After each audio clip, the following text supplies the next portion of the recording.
Colonel के मारे जाने के बाद पृथ्वीवासी आत्मसमर्पण कर देते हैं। जैक और पिंडोरा वासी सभी को वापस पृथ्वी पर भेज देते हैं, लेकिन कुछ लोग रुकते हैं जो शुरू से पिंडोरा के लिए वफादार थे। उनके साथ एक बच्चा भी रुकता है क्योंकि वो इतना छोटा था कि वो स्पेस ट्रेवल नहीं कर सकता था। उसका नाम स्पाइडर है और वो कर्नल का ही बेटा होता है। इधर जैक को कबीले का सरदार बना दिया जाता है। उसके 3 बच्चे हैं, बड़ा नितेम, दूसरा लोआक और लड़की टुक। साथ ही डॉक्टर कीरी के भी एक बेटी होती है। वो लोग उसका नाम भी कीरी ही रखते हैं। जैक और उसका परिवार कीरी को गोद ले लेता है। ये सभी साथ हंसते खेलते बड़े हो रहे होते हैं। इनके साथ स्पाइडर भी बहुत अच्छे से घुल मिल जाता है। वो उनको अपने परिवार के जैसा ही मानता है। लेकिन जैक की पत्नी नितेरी, जिसको वो अपने दुश्मन कर्नल के बेटे होने की वजह से पसंद नहीं करती, जैक अपने बड़े बेटे को शिकार करना सिखाता है। अब वो पल जैक के लिए बहुत इमोशनल होता है। इनका समय खुशियों से बीतने लगता है। तभी एक रात अचानक से जैक और नितेरी को आसमान में शिप दिखाई पड़ते हैं। दोनों घबरा जाते हैं और वो सभी शिप उतरने से पहले ही उनके जंगल और जानवरों को जला डालते हैं। इतनी ज्यादा तबाही देखकर जैक परेशान और नितेरी टूट जाती है।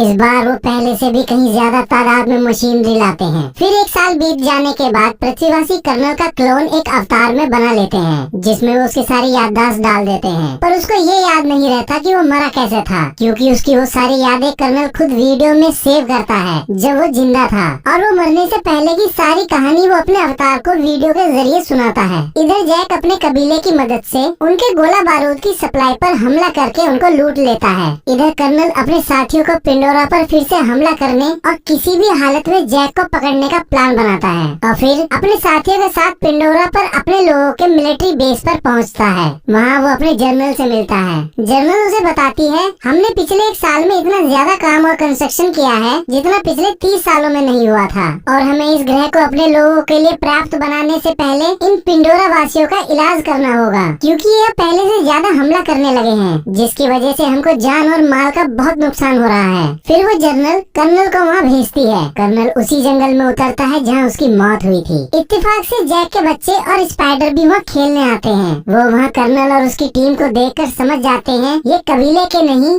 बल्कि पृथ्वीवासियों के अवतार हैं। कर्नल वहाँ पड़े बैटल रॉबर्ट सूट को चेक करता है और उस पर अपना ही नाम देखकर समझ जाता है कि कंकाल उसी का है। फिर वो अपने सीने में घुसे तीरों को देखता है। तभी जैक का बेटा लोआक अपने वॉइस डिवाइस की मदद से जैक को वहाँ की सारी स्थिति बता देता है। जैक और नितिरी सारी बात सुनकर परेशान हो जाते हैं और वो उन बच्चों को बिना कोई आवाज करे वहाँ से निकलने के लिए कहते हैं। अब बच्चे वहाँ से निकलने लगते हैं पर कर्नल के आदमी उन सबको पकड़ लेते हैं। कर्नल उनकी उंगलियों को देखकर समझ जाता है कि ये हाफ ब्रीड है, क्योंकि पिंडोरियंस की 4 ही उंगली होती है और इनकी 5 थी। कर्नल लोआक को देखकर पहचान लेता है कि ये जैक का ही बेटा है, लेकिन स्पाइडर कर्नल को देखकर अजीब सा महसूस करता है। अब कर्नल लोआक से उसके पिता के बारे में पूछता है पर वो उसको कुछ नहीं बताता। तो कर्नल जैसे ही कीरी को मारने जाता है तो स्पाइडर भड़क जाता है। कर्नल उससे उसका नाम पूछता है, वो अपना नाम बताता है। तो कर्नल को पता चलता है कि स्पाइडर उसी का बेटा है। वो उससे पूछता है, उन्होंने तो सबको पृथ्वी पर वापस भेज दिया था, तो तुम क्यों नहीं गए? तो स्पाइडर बताता है, मैं बच्चा था और इतने छोटे बच्चे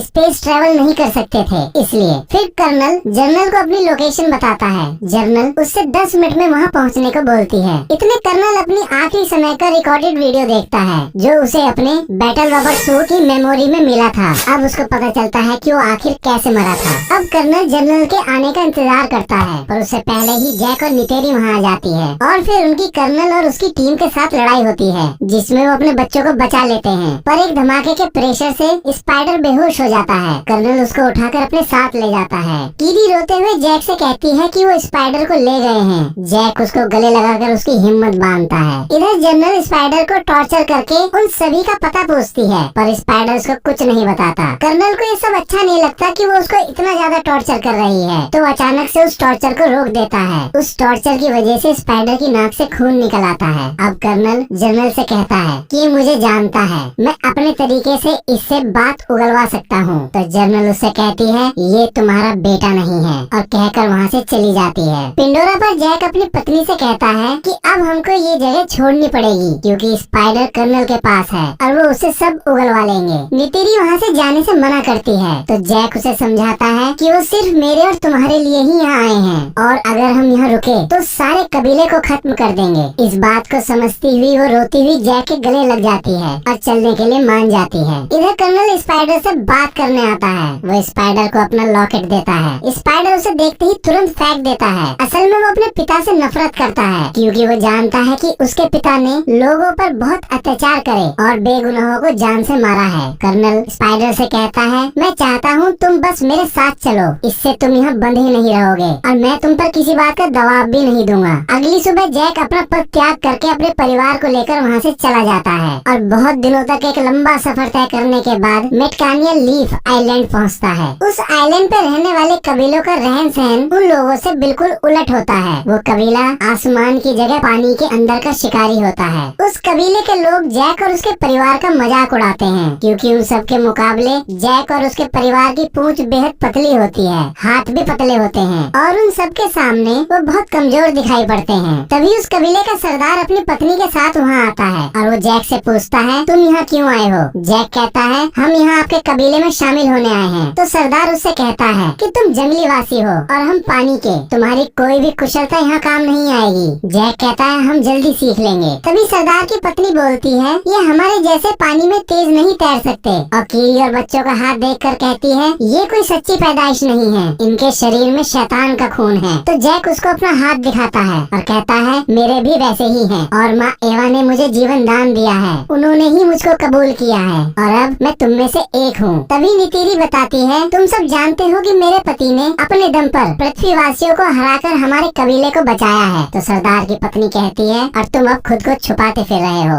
जैक दोनों को शांत कराता है। तो सरदार जैक से कहता है, मैं तुम्हारी लड़ाई यहाँ तक नहीं लाना चाहता। तो जैक कहता है, मैं यहाँ लड़ाई नहीं बल्कि अपने परिवार को सुरक्षित रखने के लिए यहाँ आया हूँ। सरदार उनको वहाँ रहने की इजाजत दे देता है और अपने लोगों से कहता है, इनको भी अपने भाई और बहनों के जैसा समझो, इनको एक बच्चे के जैसा समझकर हमारे सारे तौर तरीके सिखाओ, इन्हें तैरना सिखाओ जिससे ये अपने आप को बेकार न समझे। और फिर अपने बेटे और बेटी को उनकी जगह दिखाने को कहता है। अगले दिन सरदार के बच्चे जैक के बच्चों को पानी के अंदर ले जाते हैं और वो देखते हैं कि वो ज्यादा समय पानी के अंदर नहीं रुक पा रहे। वो उनकी तैरने में उनकी बहुत मदद करते हैं और उन्हें सारे तरीके बताते हैं। उसके बाद वो अपने पानी के जीवों को बुलाकर उनसे लोआक का बंधन करवाते हैं और उसको राइड करना सिखाते हैं। कबीले का सरदार वो सारी ही बातें जैक को भी सिखाता है। सरदार की लड़की ओआक को सांस खींचना और देर तक रोकना सिखाती है। जैक के बच्चे पानी के अंदर बहुत मजा करते हैं, उन्हें एक नई दुनिया दिखाई देती है। कीरी उन सबको महसूस करती है। इधर कर्नल स्पाइडर को लेकर पिंडोरा की सबसे ऊंची पहाड़ी पर पहुंचकर अपने लिए एक बेंजिस को चुनकर उससे अपना बंधन जोड़ने की कोशिश करता है, लेकिन उनकी लड़ाई में बेंजिस उसको लेकर पहाड़ी से कूद जाता है। तो सबको लगता है कर्नल मर गए और वो वहाँ से वापस जाने लगते हैं, लेकिन तभी कर्नल बेंजिस की सवारी करता हुआ वहाँ आ जाता है। वो उससे बंधन जोड़ लेता है। इधर सरदार के लड़के कीरी को छेड़ रहे होते हैं। तभी नितेम और लोआक वहाँ आकर उन लड़कों को बहुत मारते हैं। कीरी ये देखकर बहुत हंसती है। फिर जैक अपने लड़कों को अपनी जगह पर लाकर बहुत डांटता है और लोआक को भेजकर उन सभी से माफी मांगने को कहता है। फिर वो नितेम से पूछता है, क्या तुमने उन सबको बहुत मारा? वो कहता है, हाँ। ये बात सुनकर जैक उससे कहता है, ये अच्छी बात है। नितेम उनका जवाब सुनकर मुस्कुराता है और वहाँ से चला जाता है। लोआक उन लड़कों के पास जाकर उनसे माफी मांगता है। वो लोआक को माफ करके अपने साथ गहरे समुद्र में शिकार करने को कहते हैं। लोआक उनकी बात मानकर उनके साथ चल पड़ता है। वो थ्री ब्रदर पहाड़ी पर पहुंचकर लोआक से एक आवाज निकालने को कहते हैं। लोआक वैसे ही करता है, पर वो उसको चुपचाप वहाँ छोड़कर वापस चले जाते हैं। असल में वो एरिया एक व्हेल मछली के जैसे दिखने वाले टुलकुन जीवों का होता है और एक जीव लोआक को मारने के लिए पागलों की तरह उसके पीछे पड़ जाता है। लोआक अपने को जैसे तैसे उससे बचाने की पूरी कोशिश करता है। बहुत देर पानी में रहने की वजह से लोआक की सांसें खत्म होने लगती हैं। अब वो वहाँ से बाहर निकलकर सतह पर आने की कोशिश करता है, लेकिन टुलकुन उसको देख लेता है और अब उस पर उसे मारने के लिए हमला करता है। और जैसे ही उसके नजदीक आता है तभी एक और टुलकुन उल्टा उस पर ही हमला कर देता है। पर इतने में लोआक अपनी सांसें टूटने की वजह से पानी में डूबने लगता है। पर कुछ देर बाद जब उसकी आंखें खुलती हैं तो देखता है कि उस टुलकुन ने उसकी जान बचा ली है। वो उसे सतह पे ले आया था। इसके बदले वो टुलकुन के पंख में फंसे बड़े से लोहे के कांटे को निकाल देता है। अब दोनों में दोस्ती हो जाती है और फिर दोनों पानी में बहुत देर तक एक साथ तैरते हैं। कुछ देर बाद लोआक उसके दूसरे कटे हुए पंख को देखकर उससे इशारे में पूछता है कि ये कैसे हुआ, पर टुलकुन उसको कोई जवाब नहीं देता। इधर कीरी जैक को बताती है कि मुझको माँ एवा के दिल की धड़कन सुनाई देती है, क्या मैं पागल हो गई हूँ? जैक उसे समझाता है। तभी नितेम सरदार के लड़के को लाता है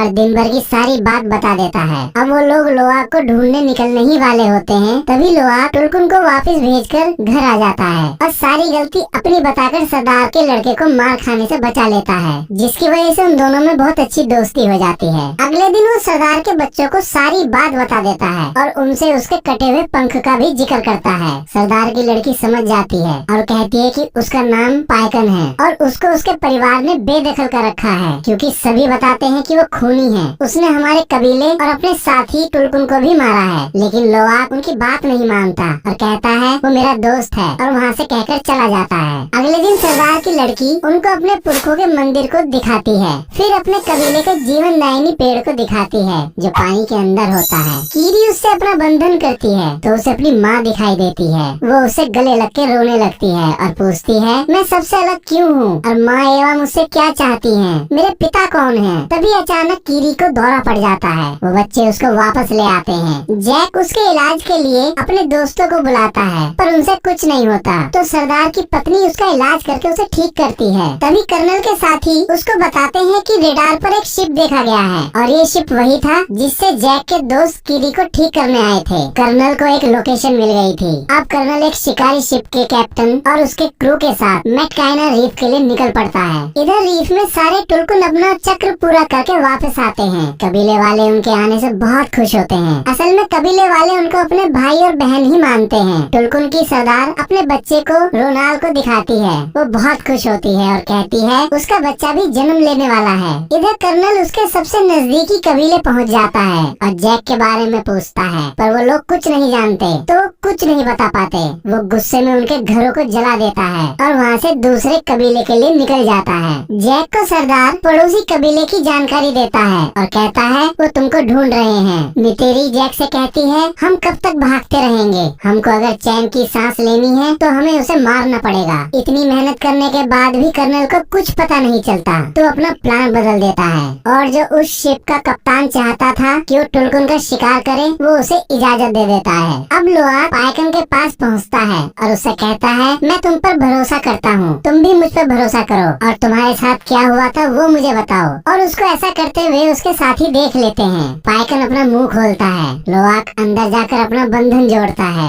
जिससे उसको सब पता चल जाता है कि उसने सिर्फ अपने साथियों और कबीले वालों को बचाने की कोशिश करी थी। उसमें उसकी कोई गलती नहीं थी और उसने किसी को नहीं मारा। अब उस कबीले के सरदार को पता चलता है कि लोआक पाइकन के पास गया था, जिसकी वजह से वो उसको डांट लगाता है और बताता है टुलकुन पहले खूनी दरिंदे हुआ करते थे। अब बहुत ज्यादा मार काट करने के बाद उन्होंने दरिंदगी त्याग दी और शांति को ही अपने जीवन का मूल आधार बनाया। पर पाइकन ने उनके नियम तोड़कर वापस दरिंदगी दिखाई तो उसको बरादरी से बेदखल कर दिया। लोआक उसको सच बताने लगता है पर जैक उसको बोलने नहीं देता। इधर कर्नल की टीम टुलकुन की सरदार पर ही ट्रैकर लगा देती है क्योंकि वो अपने बच्चे की वजह से तेज नहीं तैर सकती थी। अब वो सारे शिकारी, अब वो कैप्टन बड़ी बेरहमी के साथ उसको घेर कर मार देता है और अपने शिप पर लाकर उसके दिमाग में ड्रिल करके पीले कलर का सारा तरल निकाल लेता है और वो बताता है कि ये तरल सबसे कीमती है और इतने से तरल की कीमत 660 करोड़ रुपए है और इसी के पैसों की वजह से ही कर्नल तुम अपना काम कर पा रहे हो।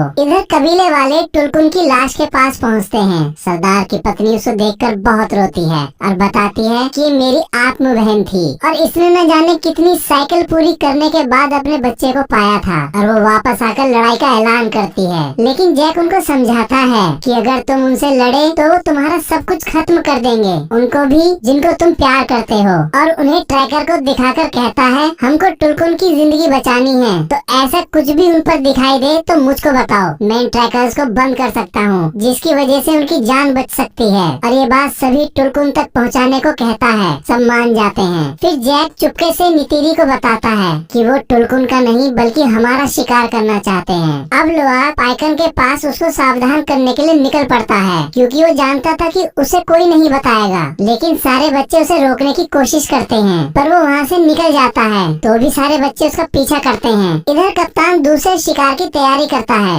लोआक पाइकन के पास पहुंचता है। वो पाइकन पर ट्रैकर देखकर घबरा जाता है और उस ट्रैकर को निकालने की कोशिश करता है। तभी सामने से शिकारी जहाज को देखकर वो घबरा जाता है। अब सब बच्चे वहाँ पहुंचकर उस ट्रैकर को निकालने की बहुत कोशिश करते हैं, पर वो उनसे भी नहीं निकलता। फिर लोआक अपने पिता को सब बता देता है। तभी जैक सरदार को बता देता है। वो सब तैयार होकर उनकी तरफ निकल पड़ते हैं। कर्नल उन बच्चों को टुलकुन के पास देखकर बहुत खुश होता है। बच्चे ट्रैकर को निकाल देते हैं और उसे समुद्र में फेंक देते हैं और खुद भी समुद्र में अंदर छुप जाते हैं और पाइकन बचकर निकल जाता है। कर्नल छोटी सबमरीन से उनको पकड़ने का आदेश देता है। कुछ देर मशक्कत करने के बाद वो सरदार की बेटी और टुको जाल डालकर पकड़ लेते हैं। लोआक भी उनको छुड़ाने के चक्कर में पकड़ा जाता है। स्पाइडर ये देखकर उनके पास भागा आता है, पर वो लोग उसे पकड़कर वापस अंदर ले जाते हैं। कर्नल उन तीनों बच्चों को वहीं बाहर डेक पर बांध देता है और जैक से अकेले आने को बोलता है, नहीं तो बच्चों को मार देने की धमकी देता है।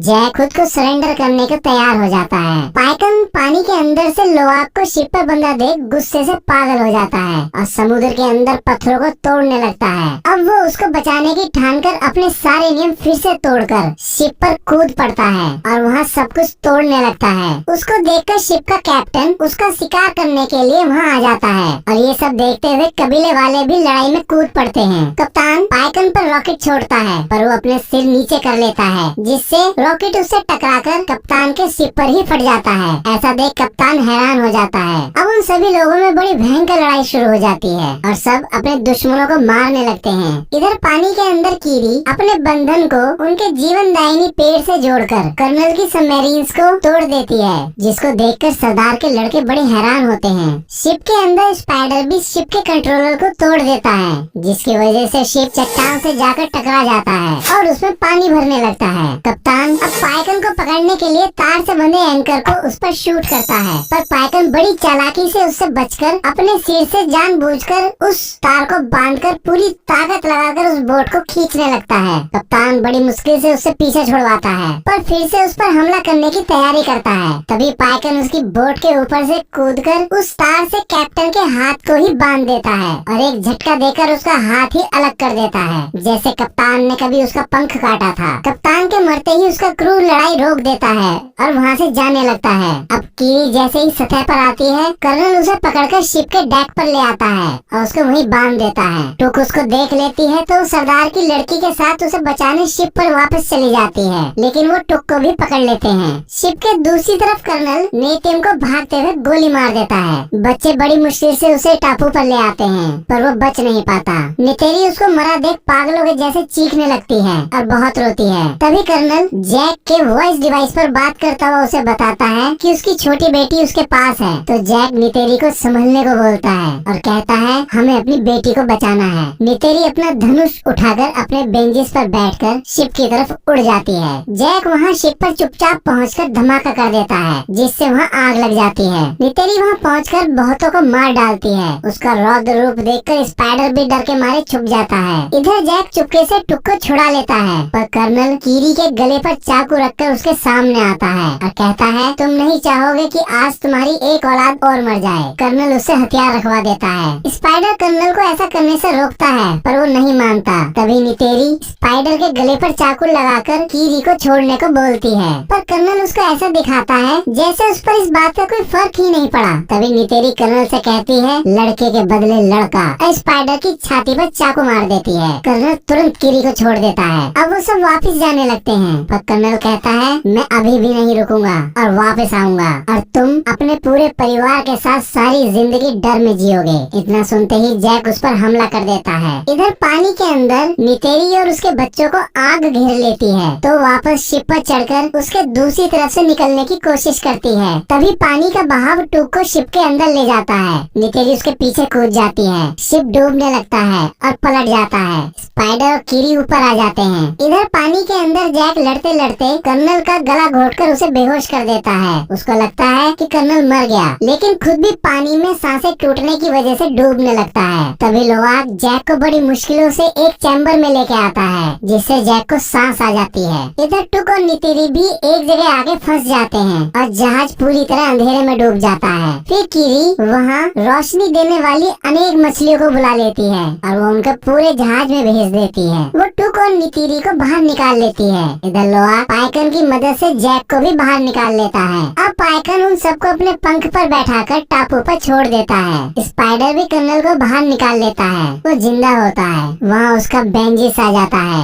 कर्नल स्पाइडर को साथ चलने के लिए बोलता है, पर स्पाइडर उसे वहाँ चिढ़ाकर वापस जैक और उसके परिवार के पास आ जाता है। तो कर्नल अपने बेंजिस पर बैठकर वहाँ से उड़ जाता है। अब सब कबीले वाले नेटियम को आखिरी विदाई देते हैं। उस समय जैक को वो पल याद आता है जब उसने नेटियम के जन्म पर अपने हाथों में उसे लेकर उसका नामकरण किया था, और अब वो उसको पानी के उस अंतहीन गहराई में दफन होते देख रहा था। उसका दिल टूट गया था। वो वापस आकर सरदार से कहता है, हम कल चले जाएंगे। तो सरदार कहता है, तुम्हारा बेटा अब हमारे देवताओं के पास है और तुम भी अब पानी के आदमी हो चुके हो, तो तुम हमारे कबीले का ही हिस्सा हो। फिर जैक और नितेरी उनके जीवनदायिनी पेड़ से अपना बंधन बांधते हैं। तभी जैक को वो समय दिखाई देता है जब नेटियम ने पहली बार शिकार किया था और वो बहुत खुश थे। नितेरी उनको देखकर खुश होती है। नितेम सच में अब उनके देवताओं के पास था। वो उसका स्वर्ग था। वहाँ उसकी दुनिया में उसका परिवार उसके